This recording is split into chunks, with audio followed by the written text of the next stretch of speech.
And welcome back. Sorry to take you away from from Wordle chat. Look, I'm seeing some of these first guesses, and you should be ashamed of yourself. Some of you out there. Oh, you should be ashamed of yourself. You know what I mean? This is a PG family friendly stream, ladies and gentlemen, and of course, it is the format which is timeless on How Arena. do I explain All this this to wizards? Okay. we don't. We delete the VOD. Delete the VOD. It never happened. Chat is an angel and always will be an angel. And yeah, and I know you're all excited for this timeless format we've got coming out. Super powerful cards, super powerful decks in the hands of some super powerful mages. And we're not going to stop there. We're going to keep rolling with this with some powerful decks. So what decks have we got up next, Anu? Oh, that's a great question. I think Jund. yeah, we've got two incredible players here. The first is one of my favorites. That's Nicole Dubin, who I've seen a lot on the NRG circuit. I've also had the pleasure of meeting her whenever I go to like a Magic Con or anything like that. She's a fantastic player. So she's playing Jun today, and we're going to be watching from her perspective what that looks like. Now, we did see a Jun list earlier that had a Deathrite Shaman and a Blood Moon, but they got paired into Gruul aggro. This time, Nicole's going to be playing against Omrithopter, who is playing Rakdos Breach. Now, you may remember last week, Nathan Stoyer was playing Rakdos Breach. Guess where he got his list from? That's right, from Omri. So let's dive into the match here. I am stoked to see what's going on. This seems like quite the interesting matchup, and I mean, this is the age old, sort of mid range value deck versus combo. And my question is, how does a deck without counterspell hang against a deck that can kill you like as fast as turn 3? I'd say. Well, it's being on the play, crossing your fingers, and hoping that you draw your copies of Slaughter games you have in the sideboard. That's where I'm going to go with that. That is, Fort Season is obviously going to be help here, but you can't really cast up a mountain, so I think we're going to be mulliganing a little bit lower. So this is a different. This I'd say is more of a mid-rangey Jund deck. Like kind of a fair Jund effect, fair in quotes. There's some real crazy cards going on in here. Jar still being one of them. Um, I'm looking at Perilous Iteration. Well, Seek I a love card. this card. I saw this card too. This is an arena exclusive card. And so Perilous Iteration, it's red green for a sorcery. And I believe what it allows you to do, it uses the keyword seek. So it says seek a card with mana value 2 or less and a card with mana value 3 or greater. Discard those cards at the beginning of your next turn's end step. So this is basically straight up. It is a 2 mana, effectively a draw 2, because you can get a 1 mana spell, you can get a 10 mana spell, you can get a 1 mana spell, you can get a 3 mana spell. And using, I mean, Jund is all about getting cards into play on turn 4 with 4 mana.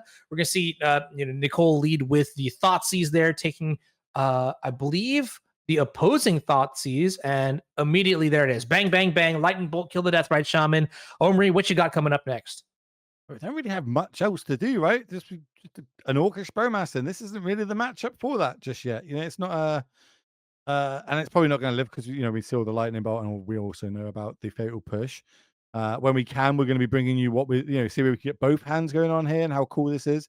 Just another string to our bow. If we're able to do this, we can. And every event that we bring on, we are always trying to improve things. And I hope you all are enjoying the show at home.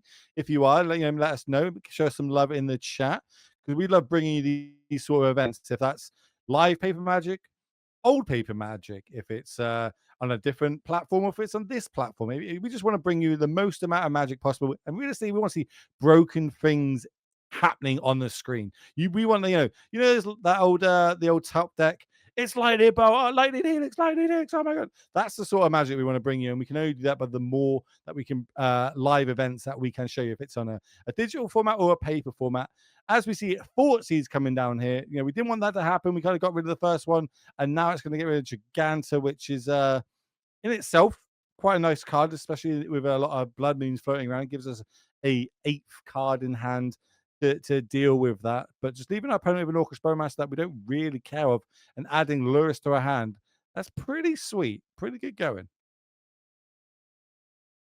Let's have a little look. We're going to go search up. Are we going to play around Blood Moon or not? Access to both players' deck lists will tell me that. We played Blood Moon ourselves, but does the Rakdos list in the main?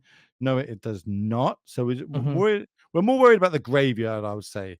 And we Yeah. don't have any main deck ways to deal with graveyard, right? I think we all have Deathright maybe Shaman. Deathrite Shaman, right? That's going to be the critical one, and that too. It's not the most frightening, piece of graveyard disruption, but it is something, and that is certainly better than nothing. Especially when it does so much more than just target the graveyard. I mean, Deathrite Shaman has the resume. It is the certified. What's the word I'm looking for? Like the VIP, the Swiss Army knife. That's what I'm looking for right now. Of basically all formats. That now, so from this point onwards, one thing I wanted to mention about at least the what was it, the Deathrite Shaman comment and the Blood Moon comment? The Blood Moon comment, yes. The cool thing about all these combo decks generally is that they are 2 colors, and I think that's something that we've seen in this format is that basics are actually very, very, very important.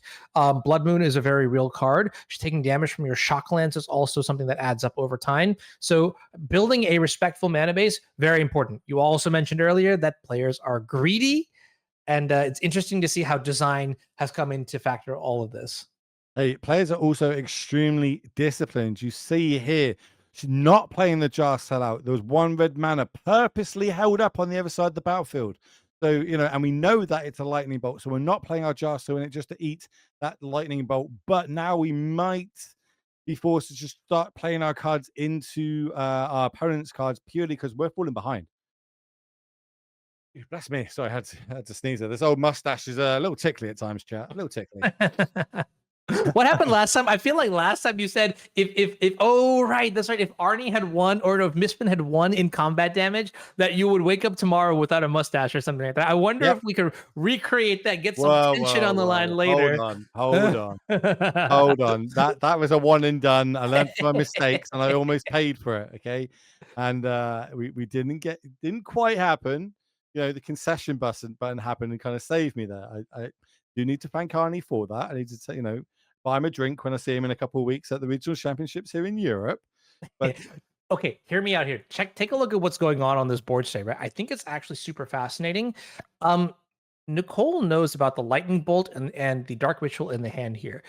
There are a lot of things to think about here. The first is that it is powerful in that we're playing like a back and forth game here, right? Whether or not I should actually deploy the jar soul, whether I should wait for another threat to potentially put into play to have that sort of bait things out here. Nicole decides to play the jar soul here after drawing the Deathrite Shaman, which to me is we'll see where this choice goes. I kind of like it here, but jar soul doesn't proc until the beginning of combat, correct?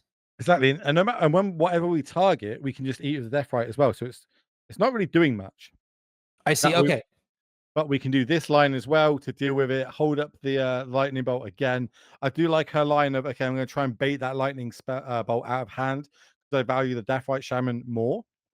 Unfortunately, it doesn't pay off because the Fatal Push does come down. But we can't sit with these cards in our hand, right? Because they're going to come down one way or another. So we might as well try and get them out. Oh, okay. I see it now. Yeah. And this is what's very fascinating. Exactly what I was wanting to talk about, right? The way this game has been playing right now, Omri has basically just been playing Rakdos like mid-range / control, bolting threats where necessary, like using Deathrite Shaman in ways that help to close the game, and has been setting up the board state where suddenly anything like a Diabolic Intent or anything like an Underworld Breach top deck is just lethal. And that is why I love this variation of this Breach configuration, right? You're not really all in on the combo. You're basically playing Rakdos value, and then oops, someday, sometime, somewhere, you will stumble into a combo kill. Check it out. Now you get to see both players' sideboard here. And immediately I see a couple cards coming in. Let's see. From Nicole's side, I at least see 1 copy of Veil of Summer. I see 2 copies of Slaughter Games. Oh, yeah, that's what I'm talking about. Yeah, that's the one I was talking about. If we can cast that on turn 3 off a Deathrite Shaman, maybe, like a turn 1 Thoughtseize, turn 2 Deathrite Shaman, turn 3 Slaughter Games, you might be in for, a hard time here. But then what do you name? Is it Underworld Breach you name, or do you name one, the Storm card? I can't remember the name off the top of my head. or do you name like a value card? It's going to be really interesting to see if that line can pan out, especially in the face of so much removal on the other side. We've seen lightning bolts, fatal pushes, etc. So our creatures living aren't realistically. That's why I kind of like. I can see them cutting. Oh, they're going to cut the Minx Boo. I kind of like Minx Boo coming in, or at least having one copy access to it, because that's a great threat that can't really be dealt with well on the other side of the battlefield. And uphill battle. I feel this is going to be pretty hard, especially because we don't have a great way of exiling the graveyard. We've only got the Scavenging Ooze and the Deathrite Shaman. So, Slaughter Games in hand, though, with Double Inquisition. I keep all the time, every time. I'm down for it. This is great. I think what we're going to try to do is reduce the opponent's deck to basically dust and rubble, and then ultimately use something like Slaughter Games to lock out any comeback potential by taking like an Underworld Breach or something of the sort here. So this hand from Omri is terrifying. I'm taking the Dark Ritual. Ooh, okay. Because I know I've got the follow-up, I would have took the Dark Ritual there. And then maybe Underworld Breach, but well, I like the decision here, because if you take the Dark Ritual, then the Stitcher Supplier comes down, and that's, I like when you think about like what you're Dark Ritualing into, it might be Stitcher Supplier there. So it is certainly like there are ups and downs to both lines there for sure. And that's kind of like that's why we resemble this format a lot to Legacy, right? Like the first couple of turns are very key on what direction the game will go and how we will steer it. I mean, we're setting up for this line, for that line. Okay, I can play around that. Okay, I know you've got that, and we can move into that. This is going to be pretty cool if we decide to go for the Jar Seal. We know about everything but one card. Are we hoping that it's not a lightning bolt? The upside is going to be huge, and we're going to get rewarded for it because Revolt is not turned on for these fatal pushes. So we get to Inquisition yet again. That's turn 1, turn 2, and turn 3 Inquisitions. Jun doing Jun things. Thank you for the raid, and welcome raiders from Mr. Arnie. Hope you're doing a good one, my friend. Yeah, I too also say thank you. Yeah, this is actually interesting. I have been a huge naysayer of the card Jarsil. What is it, Dark Age Scion? I think the reason that I am a huge naysayer is because, like, look at the cards that Omri is playing with, right? It has Luris, has Dark Ritual, has Underworld Breach, and just, oh my goodness, there it is. There's the Veil of Summer. You've also got Slaughter Games on this turn. But like, my concern with Jarsil is, like, in a format that seems as powerful as Timeless, like, is Jarsil really good enough? And you can see here, immediately comes down, goes to combat, picks up a discard spell, and these are the scenarios where you like Jarsil. So I think that is a very keen observation for anybody who is building their deck. When you play Jarsil, having cards like Thoughtseize and Inquisition to clear the way, to make sure that when it comes down, it can actually do its thing. Very, very important. Well, we also get to have a nice, good look at the deck there and what was bought in and what wasn't. We basically just from that Slaughter Games has reduced them to a Rakdos mid-range deck. We now know the only ways that they can win is realistically through creatures. Still does have the Tendrils of Agony. If for some reason we get to like round, turn 16 and able to deploy lots of one drops. But look at this: turn 1 discard, turn 2 discard, turn 3 discard, turn 4 Slaughter Games, turn 5 Minx and Boo.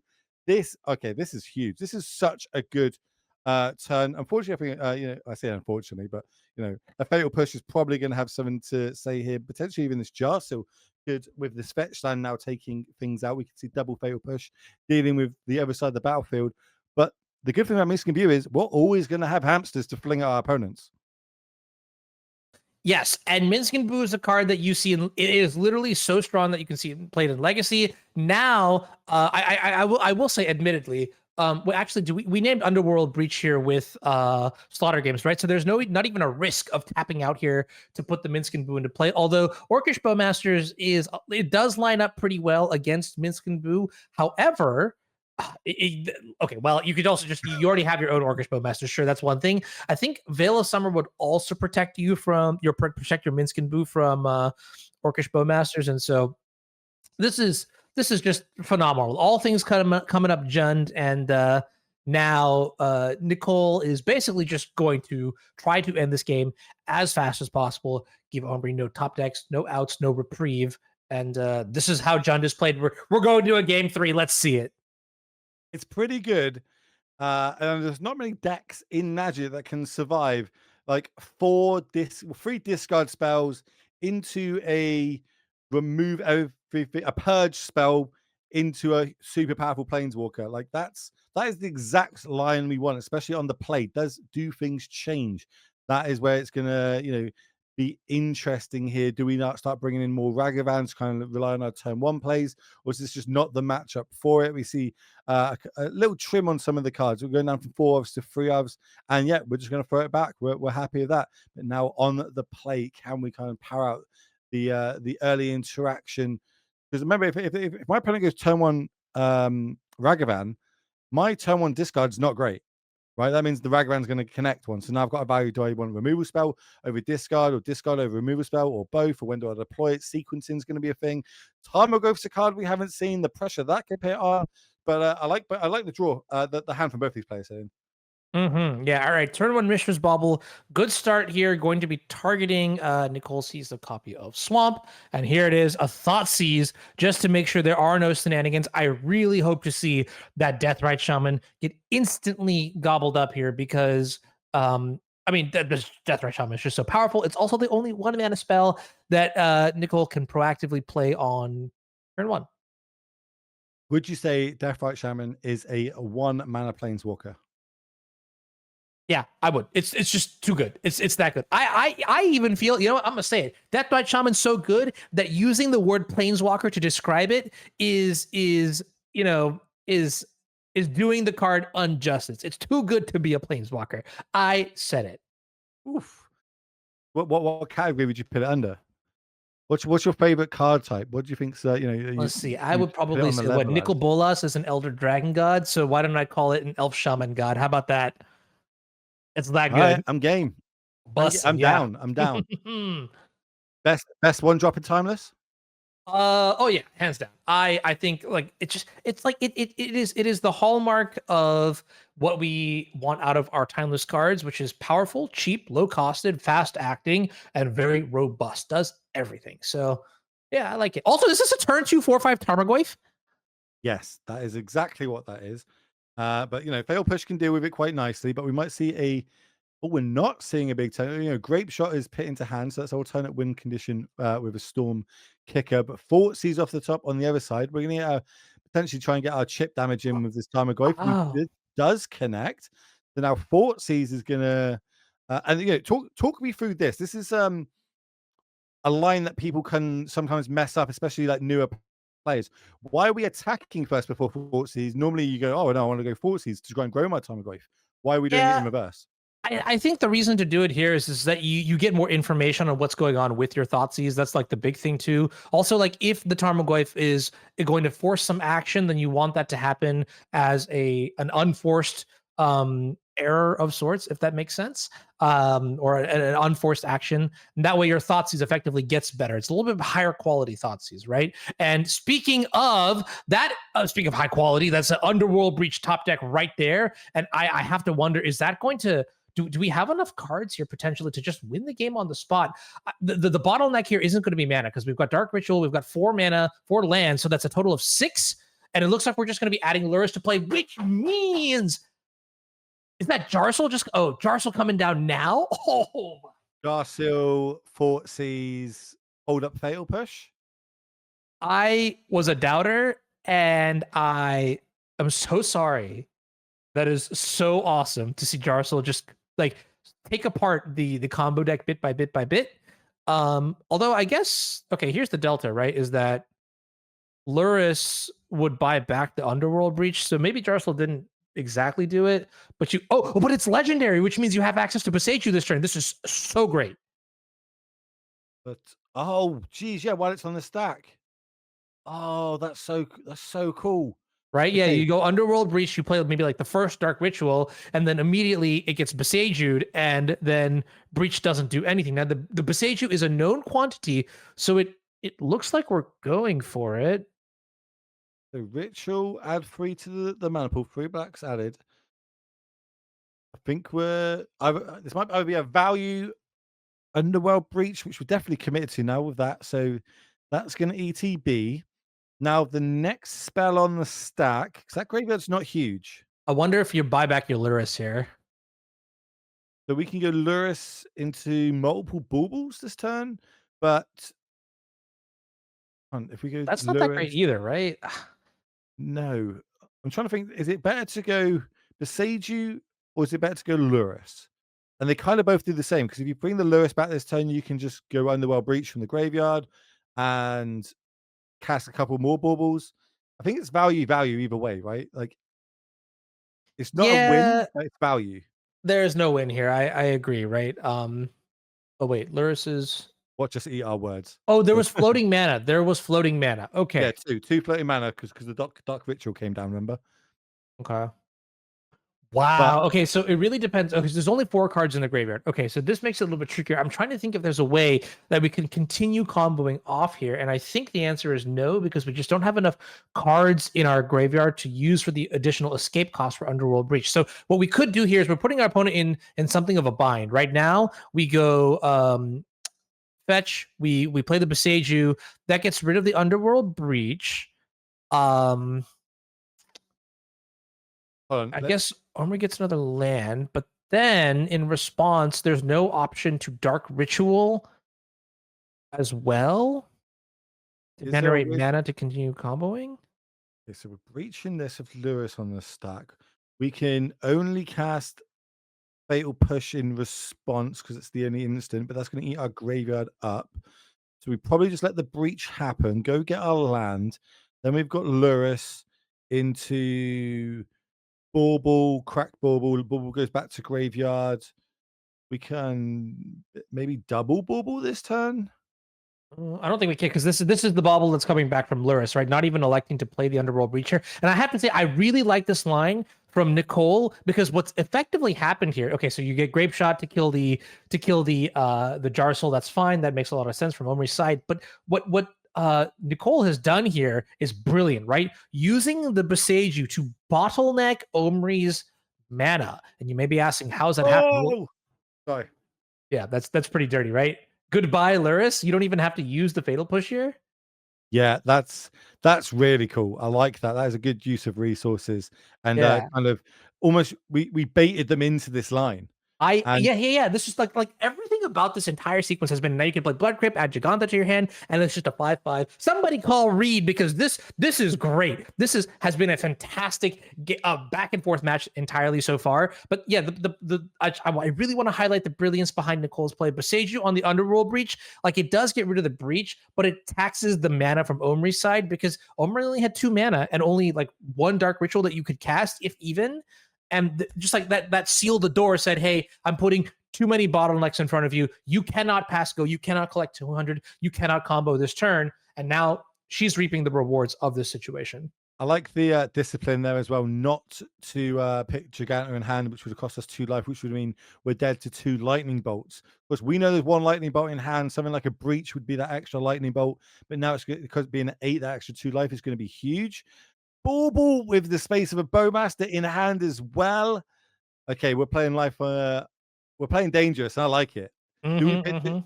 Oh, look, let's the stop on the upkeep as well. We know what's happening. Do we pitch Giganta in hand? Or are we holding up Fatal Push here? I don't know. I don't know is the answer here, but we're going to find out. Definitely Orcus Bowmaster's coming down. It's just, do we hold up the Fatal Push? What are we worried about? Opposed to Pinch Giganto in hand and potentially having a 5/5 next turn. Is that going to be enough? Working out the math. Opponent has 6 life. They will go down to 8 life from the Bowmaster. They'll go down to 6 life from the double Bauble trigger. Maybe Lightning Bolt's got to get fired off to one of these Orcish Bowmasters to not take enough damage. Yeah, I'm for it. I'm all for it. You're going to draw Lightning Bolt, not fired off. Dark Rituals to draw. 2 more points going to face. That's 6. That's lethal on the battlefield. That Lightning Bolt now has to get pointed. Probably towards the... Oh. Hold on, okay. Hold on. No, because we got Fatal Push-Up, so... I love that, by the way. What Omri did there, I don't know if you picked up on it, but the reason we don't cast the Lightning Bolt to kill the Amass, I mean, obviously, there's a lot of things going on that's a 5/5, but also just saving it to go face, I think gives you the ability to Underworld Breach, Dark Ritual, Lightning Bolt, and then maybe buy back a grape shot for some amount of damage. I think there's a lethal combination here, but it's certainly so close, and I like the prospect at least of like keeping that line available, or not using the lightning bolt on a creature when you identify in this board state we just have to go an attack. Scavenging Ooze off the top. Did you see that line there where we blocked with the Orcish Bowmaster and not using our Fatal Push? That's very disciplined. I like that. But here comes a Lightning Bolt. That's going to drop us to 1. And then with a follow-up Scavenging Ooze, being able to eat things out the graveyard, i.e. the Lightning Bolts. I think that's... I think we've got a 0 outer here, right? I hate to say that in this format because it's crazy, but... Wait, no way. Is that Scavenging Ooze just too much? Are these just like insane back-to-back top decks, right? Omri's like, all right, I have one job. It's to draw the one card that can win the game. And Nicole's like, sit down. I've got it covered. Here, attack mode, Scavenging Ooze. I think if you exile the grape... I think it's got to be Grape Shot Lightning Bolt. And then they're going to generate a load of value. Your Orcish Bowmaster is going to trigger loads, remember, though, from the baubles. So that's going to have to die as well. I don't envy this. I don't envy you having to be in this situation. Call from both sides, right? Nicole needs to figure out what to exile. Omri needs to cross his fingers and also figure out if there's a plan. Okay, we're going for Dark Ritual here with the Scavenging Ooze. Okay, what's next? There's still one more green mana available to activate the Scavenging Ooze. Is that not just lethal? Because you did. Oh my word! I don't understand. Math is hard. Oh yeah, this is, by the way, this is exactly the kind of stuff that I live for. So I want to see what's going on here now. Keeping in mind how much mana is available, Omri only actually has access to 3 mana. So the Dark Ritual means that I think we just cut Omri off of multiple grape shots in a single turn. I think it's got to be Grape Shot. Okay, still trying to figure it out. I mean, the activation is there certainly on the stack here. If it's not Grape Shot, I think we can lose the game. Lightning Bolt, only 2 red mana. I don't think we can lose the game. Oh wait, and was Dark Ritual the first card that was taken? Yeah. Oh, okay. So then this is even tougher because Nicole doesn't know about the last card being Dark Ritual in the hand. So actually, I mean, the decision makes sense here, right? Earlier we tried to bottleneck mana with the Boseiju on the Underworld Breach. Now we're trying to replicate the same thing here. It's and here's the thing too. Well, I've been thinking about this a little bit. If you take the Lightning Bolt and the Grape Shot, what just happens? Don't you just cast like Ragavan, then sack it to the Diabolic Tutor, and then just keep... That might even just be the line here. It might just be something like Ritual, Ragavan, Tutor, Tendrils win. Through the face of a Scavenging Ooze. This, and I almost want to say that there isn't a right line there of what you should be exiling with Scavenging Ooze. I think it's so hard. It's so hard, right? Yeah. And this is the power of the Underworld Breach deck, right? You just Okay, interesting. So we sacrifice the Ragavan. We can Ritual one more time. Oh, hold on. I think this is lethal. So we Edict. Oh, no, yeah. We go and Tutor. Put it in hand. That gives us 2 mana left up. We've then got 4 cards in our graveyard. Dark Ritual puts us up to 4 mana. And then that's the 4th spell. Opponent at 8 GGs. GGs is being called here. Well, we don't have time to respond. We don't have priority to respond with Fatal Push to kill it. To kill the Citrus Supplier? No, there's an ETB trigger on the stack, isn't there? No, to kill the Ragavan. Wait, we don't need a Citrus Supplier. Oh, okay. My bad. Okay, cool. I am thinking too far down the future. We tutor up Tendrils here. Then we cast the oh no, maybe we don't have enough cards in our graveyard. Oh no, but the Diabolic Intent is going back in, no? How do we only have 3 cards? Yeah, it's free. So we're so Stitch the Supplier. Okay, so maybe there's like a combo here that can go off. So Stitch the Supplier puts 3 more cards in the graveyard. Okay. One of them is Tendrils. Is that key? I don't know. I just don't know. There's an Ups coming out. Is that not the card we wanted to see in the graveyard? Oh, we may have needed to Fatal Push the Stitcher Supplier, and I think I'm getting word now that may have been So Tutor goes and gets herself a ritual, I guess. I'm not big brain enough for this. This is why you will not see me play these decks and play things like Infect where I only have to count to 10. Ritual, that's the 3 mana. And I think we're in a loop now, right?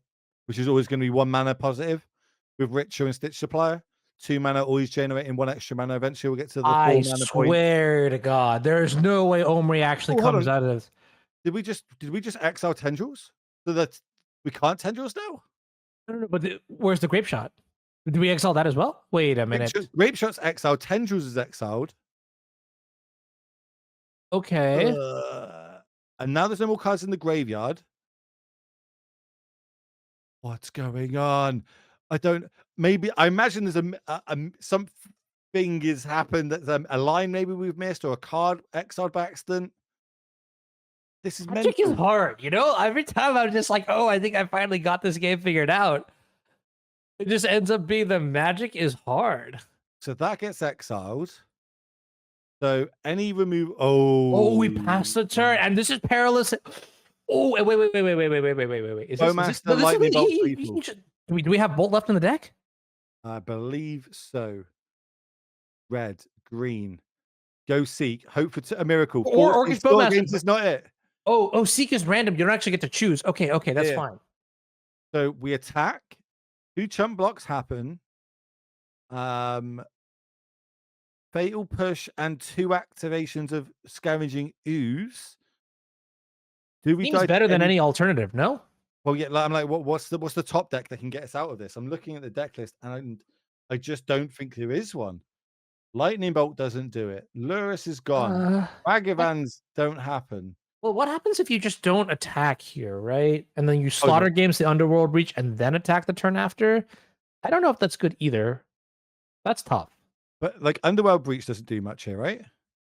Like what's Underworld Breach going to do? It's going to we're able to eat 2 cards from the graveyard. That's the sign of an Advanced Arena player, by the way. Advanced Arena Magician responds. Okay, now what's going on? We milled a couple more cards. Yeah. I mean, but Omri's in such in a tough spot. I feel like Omri he conjured up the energy to get that 1 Underworld Breach, and then now it's just like rough, right? Well, Orcish Bowmaster, that gives us enough blockers. I think. Okay. 1, 1, 2. Yes, it does give us enough blockers so we can survive another turn. Okay. But then now here comes the Slaughter Games, and we saw what happened last game. I feel like Slaughter Games is the perfect card for this matchup because you just never have to worry about Underworld Breach, and then you get to leverage the value that you've gained throughout the duration of the game. Leverage the value that you've gained over the course of the game. Gain and game. Those are way too similar. But then I'm not sure I like this though. Like the key cards for the combo are out the deck. Breach doesn't do much. Like there's just not a lot going on, if that makes sense. You know what I mean? Like I feel like I'm winning the value play line here. Okay, so what would you have done instead, and why? Oh well, you just explained why. So what's the alternative then? Attack. Like what top deck is bad for you here when you can exile up to 3 cards from the graveyard and you've got a removal spell? Like what's bad for you in this situation? And believe that we're playing around all our possibilities. Underworld Breach is what we're most scared of clearly here. I don't mind this. I feel like there's no way the Breach deck can win without literally the namesake card, right? Yeah, and I don't even think that card's enough. That's yeah, right. That's how disgusting of a scenario we're in right now with the and keep in mind this was so insane this entire game. Like think about like how the early turns played out here. I think the MVP card or most underrated card so far this entire match for me, IMO has just been Jarsold. Like the fact that it bought back that critical Thoughtseize, it looped necessary interaction and disruption for 1 critical turn, which allowed Nicole to bridge from Thoughtseize into value, right? So I gotta give a shout out to Jarsold. That is, so you call out the good with the bad. Respect where it's due. Well done, well played. I'd say I'd even turn it back even more in this game to that point where we had the option of putting Giganta in our hand, but we decided that's going to be game. Real well played game there by both players, by the way. But that turn where we decided not to pit Giganta in our hand and keep our life at 8 points instead of 6, where we had the option to shock in, go down to 6. If we went down to 6, that means that Underworld Breach wouldn't have been a value one. It would have been a lethal one with double Lightning Bolt being able to be cast that turn. So just those 2 life and that like small interaction where some players are just like, no, I'm shocking, getting Giganta in my hand. That ended up panning out the whole game and eventually the victory. That's just small details, massive reward, huge. I can't tell you how well that was played on both sides there, chat. You witnessed us with it, witnessed that game with us.